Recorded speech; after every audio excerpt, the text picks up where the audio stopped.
Même s'il ne se passe pas grand-chose, c'est un peu comme, je dirais, quand un immeuble s'écroule, comme les Twin Towers, enfin on n'en est pas là, mais on veut voir et revoir le moment décisif où tout s'est passé, cette fraction de seconde qui a fait un peu basculer l'histoire. Je ne dis pas ici qu'on fait basculer l'histoire, mais c'est un moment quasiment historique, parce que je pense que les négociations qui vont reprendre n'auront plus le même cadre, ne seront plus les 7 partis, les libéraux vont sans doute revenir. Donc je pense que c'est un moment capital pour les journalistes et on doit être là, ou en tout cas suivre cela par Internet ou peu importe le moyen.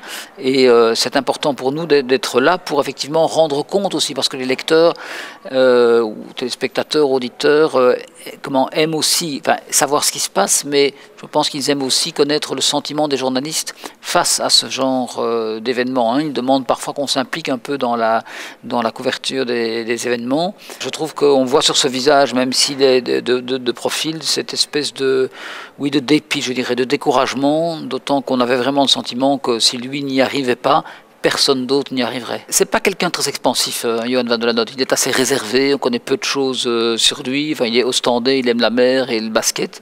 Et c'est quelqu'un de très réservé, donc il montre peu ses sentiments. Et je trouve que ces derniers temps, en tout cas effectivement depuis le 5 janvier, depuis que 2 partis ont refusé de discuter sur la base de sa note, je trouve que son visage est de plus en plus tiré, déçu. Et je pense qu'il a vraiment cru qu'il pouvait y arriver.